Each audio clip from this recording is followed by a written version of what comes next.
Caribbean सागर पर एक खुशहाल परिवार नौका पर शानदार छुट्टी मना रहा है। माँ जूलिया तैरने के लिए पानी में कूदती है और आराम करते समय उसे कुछ अजीब लगता है, लेकिन वह कुछ नहीं देख पाती, इसलिए इसे अपनी कल्पना मान लेती है। कुछ पल बाद वही अजीब एहसास फिर से होता है। वह भी कुछ नहीं देख पाती, पर घबराकर नौका की ओर तैरने लगती है। अचानक कुछ उसका पैर खींचने लगता है और वह मदद के लिए चीखने लगती है। कैसी हेडफोन पहने हैं, जबकि टॉम और बेन मछली पकड़ने में व्यस्त हैं। जूलिया तैरने की कोशिश करती है, पर पानी की वजह से चिल्लाना मुश्किल हो रहा है। जल्द ही टॉम को जूलिया नजर नहीं आती और खोजते हुए उसे खतरे में देखता है। बच्चों को बुलाकर टॉम नौका जूलिया के पास ले जाता है और पानी में कूद जाता है। वह तेजी से अपनी पत्नी तक पहुंचता है, उसे तैरने में मदद करता है। वह नौका तक तैरता है और बच्चे उन्हें चढ़ने में मदद करते हैं। परिवार जूलिया को सांत्वना देता है, जो धारा को दोष देती है। उस रात परिवार बेन का जन्मदिन उपहार और केक से मनाता है। कैसी को उसके प्रेमी का फोन आता है तो वह बाहर लैपटॉप लेकर वह शहर पर छाए विशाल बादल दिखाती है। फिर कॉल फ्रीज हो जाती है। कैसी परिवार को बताती है। टॉम कमजोर सिग्नल का कारण बताता है। तभी वे शोर सुनते हैं और बाहर जाकर व्हेल झुंड देखते हैं। टॉम बताता है कि व्हेल चुंबकीय क्षेत्र का अनुसरण करती है, पर तूफान में भटक कर तट की ओर जाती है। अचानक नौका हिलती है, जिससे बेन गिर जाता है। टॉम चिंतित होकर नौका की जांच के लिए गोता लगाने जाता है। खोज के कुछ सेकंड बाद टॉम कंधे पर चोट के साथ लौटता है। जूलिया घाव सीती है। टॉम बताता है कि उसने पीछे कुछ महसूस किया, मुड़ा और प्रोपेलर से कट गया। उसके पास तैरने वाली चीज बहुत बड़ी थी, पर वह उसे देख नहीं पाया। टॉम ने नौका को गंभीर क्षति पाई, इसलिए उन्हें मदद मांगनी होगी। जूलिया बार बार यॉट रेडियो आजमाती है। कैसी फोन पर सिग्नल ढूंढती रहती है, पर व्यर्थ। अचानक वह एक अजीब प्राणी से डर जाती है, पर यह सिर्फ बेन का मास्क पहनकर किया गया मजाक था। अंततः नौका काम करना बंद कर देती है और वे समुद्र के रेडियो पर आवाज पर सब अस्पष्ट शोर है। टॉम कहता है 4 दिन का खाना पानी है, मछली पकड़ने वाली नाव का इंतजार करना होगा। अचानक रडार कुछ पकड़ता है और परिवार को अजीब आवाज सुनाई देती है। वे बाहर भागते हैं और धरती पर गिरते उल्कापिंडों को देखकर हैरान रह जाते हैं। पास ही पानी में एक उल्का गिरता है तो टॉम नौका को फिर से चलाने की कोशिश करता है। जैसे ही इंजन चलने की कोशिश करता है, एक और उल्का आकर गिरती है। परिवार डर से एक दूसरे को पकड़ लेता है और टॉम देखता है कि ये आग के गोले उल्का हैं, उनके उपग्रह। फिर बेन नौका से निकल रहे धुएं की ओर इशारा करता है। टॉम देखकर पुष्टि करता है कि इंजन जल गया है। हवा तेज हो रही है तो परिवार अंदर छिपता है। कंपास का पागलपन नहीं देखते। नौका हिलने लगती है और बेन फिर गिरकर चोटिल हो जाता है। जैसे लहरें नौका से टकराती हैं, टॉम हवा से लड़ते हुए बाहर से लाइफ जैकेट लाकर परिवार को देता है।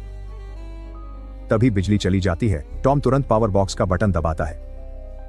रोशनी लौटने पर बेन देखता है कि जूलिया की नाक से खून बह रहा है। जैसे जैसे वह चक्कर महसूस करने लगती है। कैसी उल्टी करने के लिए सिंक की ओर भागती है। टॉम लगातार रेडियो चलाने की कोशिश करता है, पर अचानक परिवार को तीखी आवाज सुनाई देती है और हवा और तेज हो जाती है। जूलिया दरवाजे बंद रखने की कोशिश करती है, लेकिन एक हैच खुल जाता है और हवा खिड़कियां तोड़ने लगती है। अंधेरा छाने से पहले टॉम एक फ्लेयर जलाता है। अगली सुबह परिवार जागता है और हैरान रह जाता है कि वे तूफान से बच गए। हालांकि नौका बुरी तरह क्षतिग्रस्त है। परिवार बाहर जाकर देखता है कि दुनिया के सभी समुद्र गायब हो गए हैं और नौका अब जमीन पर फंसी है। सन्न रहकर रेगिस्तान को देखने के बाद परिवार सोचने लगता है कि अब क्या करना। कैसी संकेत ढूंढती है, पर कुछ नहीं होता। बेन 2 मरे केकड़ों से खेलता है। टॉम कंपास देखता है और पाता है कि ध्रुव उलट गए हैं। ऐसा आखिरी बार 7 लाख साल पहले हुआ था। कैसी टूट जाती है जब समझती है कि उसका प्रेमी मर गया होगा। वो छिपने भागती है और मां को सांत्वना देने पर धक्का देती है। जूलिया टॉम बचे सामान की जांच करते हैं। बेन अपने जन्मदिन के गुब्बारे चट्टान से बांधता है ताकि बचे लोगों का ध्यान खींचे। फिर टॉम रेडियो आजमाता है और नाव नाम के एक पनडुब्बी कप्तान से संपर्क करता है। मरीन उसका जहाज भी जमीन पर फंस गया। वह पुष्टि करता है कि चुंबकीय ध्रुव उलट गए हैं, जिससे समुद्र पीछे हट गया और मुख्य भूमि डूब गई है। अब तक उसे कोई और बचा हुआ नहीं मिला और कहता है कि ज्यादातर संचार प्रणालियां बंद हैं। कभी कभी होने वाली हलचल से उसने निष्कर्ष निकाला है कि ध्रुव फिर से पलटेंगे और एक हफ्ते में समुद्र लौट सकता है। वह परिवार को जितना हो सके ऊंचाई पर चढ़ने की सलाह देता है, क्योंकि जब ऐसा होगा तो स्थिति हिंसक। दुर्घटना में उसके साथी की मौत हो गई और पनडुब्बी में 3 लोगों के लिए जगह है। जूलिया और टॉम उसे बच्चों को बचाने के लिए मनाते हैं, तो वह उन्हें अपने निर्देशांक दे देता है। टॉम अनुमान लगाता है कि पनडुब्बी तक पहुंचने में 2-3 दिन लगे। वह कहता है कि कल जल्दी निकलना है। अच्छी नींद लें। अगली सुबह परिवार सामान पैक कर रहा था, तभी टॉम को पास में कुछ हिलता दिखा। वह एक लंगड़ा आदमी था, हाथ में घर का बना हारपून और साथ में एक कुत्ता जो लगातार उसे पानी देता है, पर उसकी भाषा नहीं समझता। पीने के बाद अजनबी टॉम को मारता और लात मारता है। भयभीत जूलिया दौड़ कर आती है, पर देर हो चुकी। वह आदमी टॉम के पेट में हारपून घोंप रहा था। टॉम का शरीर कुछ पल तक हिलता रहा, फिर उस आदमी ने उसका गला भी काट दिया। वह जूलिया का पीछा करता है, हार्पून फेंकता जो कंधा छीलता है। जूलिया नाव पर भागती है, बच्चों को छिपाकर दरवाजे बंद करती है। बच्चे सोफे में छिपते हैं। जूलिया फ्लेयर गन देकर चाकू लेती है। वह दरवाजा तोड़कर अंदर घुस जाता है। वह खाना लेता है और नाव खोजता है, फिर बाथरूम जाता है। जूलिया दीवार के छेद से निकलकर बच जाती है। वह बाहर देखता है पर उसे नहीं देख पाता। लेकिन जब जूलिया चुपके से भागने की कोशिश करती है तो कुत्ता उस पर भौंकने लगता है। अचानक कुत्ता उसे गिरा देता है। जूलिया मजबूरन चाकू से उसे मार देती है।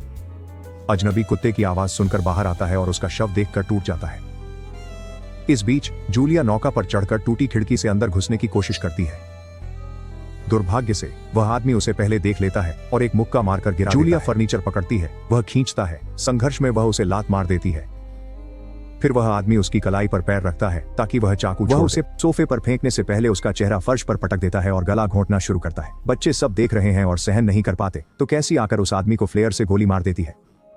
आग तुरंत नौका में फैलती है। बच्चे भागते हैं पर जूलिया लौटकर आदमी को लात मारती और नक्शा बैग लेती है। बेन और कैसी पिता से चिपके रहते हैं। जूलिया भी जुट जाती है। सब मिलकर आंसुओं में अलविदा कहते हैं। तभी वो डरावना आदमी नौका से निकलता है। परिवार भागने लगता है और नौका एक बड़े धमाके में उड़ जाती है। कुछ देर बाद परिवार एक छोटे झरने पर रुकता है आराम करने के लिए। कैसी सोचती है कि क्या गुब्बारों की वजह से वो पागल आया था, जिससे बेन अपराधबोध महसूस करता है। जूलिया बेटे को आश्वस्त करती है कि यह उसकी गलती नहीं थी और आगे बढ़ने को कहती है क्योंकि वो अजीब आदमी पीछा कर रहा है। एक छोटे तालाब में बेन हैमरहेड शार्क के शरीर को देखकर मोहित हो जाता है। उस पल जूलिया देखती है कि वह आदमी उन तक पहुंचने वाला है तो परिवार फिर से भागने लगता है। वे एक टीले से उतरते हैं और जहरीले कचरे का ढेर देखते हैं, इसलिए उन्हें सावधानी से उसके चारों ओर दौड़ना पड़ता है। लगता है कि उन्होंने अपना पीछा करने वाले को चकमा दे दिया। जैसे जैसे वे आगे बढ़ते हैं वे और भी चीजें जमीन पर फंसी देखते हैं, जैसे बड़े मृत समुद्री जानवर और समुद्र तल से आया सारा प्लास्टिक। जब बेन धीमा पड़ने लगता है जूलिया देखती है कि वह निर्जलित हो रहा है और सबको आराम करने के लिए रुक जाती है। उसके आतंक में पानी की बोतल लगभग खाली है और कैसी को एहसास होता है कि उसने इसे ठीक से बंद नहीं किया। जूलिया उस पर लापरवाही के लिए चिल्लाती है पर कैसी कहती है कि इससे कोई फर्क नहीं पड़ता क्योंकि वे बचेंगे नहीं। चीख चिल्लाहट भरी लंबी बहस के बाद परिवार आगे बढ़ता है। अंत में समूह को एक दुर्घटनाग्रस्त विमान मिलता है और अचानक हलचल से डर जाता है, पर वे सिर्फ पक्षी निकलते। परिवार तय करता है कि वे रात विमान के अंदर बिताएंगे। वे स्नैक्स साझा करते हैं और जूलिया टॉम की जैकेट में एक पारिवारिक तस्वीर देखकर टूट जाती है। कैसी पूछती है कि उसके माता पिता कैसे मिले तो जूलिया बताती है कि टॉम उसके अस्पताल में मरीज बनकर आया था। उसने फूल और सुंदर कविता के साथ अपने प्यार का इजहार किया। आधी रात को कैसी शौच के लिए विमान से बाहर जाती है।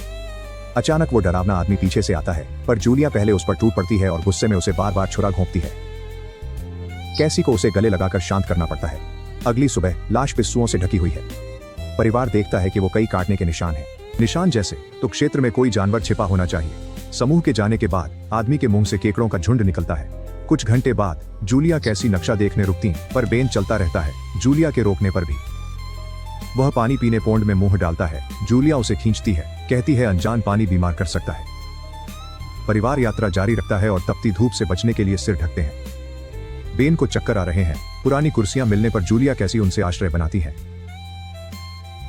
जूलिया बेन को दवा देती है और दिशा और वे वहां रात बिताने का फैसला करते हैं। सुबह सुबह जूलिया एक अजीब आवाज सुनकर जाग जाती है। वह जांच करने बाहर जाती है और केकड़ों का झुंड पास आता देख चौंक जाती है।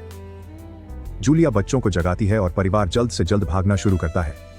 वे एक विशाल मालवाहक जहाज देखते हैं और उसकी ओर दौड़ते हैं। 3 चालक दल सदस्य अभी भी जीवित हैं। महिला मदद करना चाहती है पर 2 पुरुष मना करते हैं। समूह एक कंटेनर में छिपकर परिवार को बाहर रखने के लिए उसे बंद कर देता है। केकड़े पास आ रहे हैं, इसलिए जूलिया बच्चों को कंटेनर के ऊपर चढ़ने को कहती है।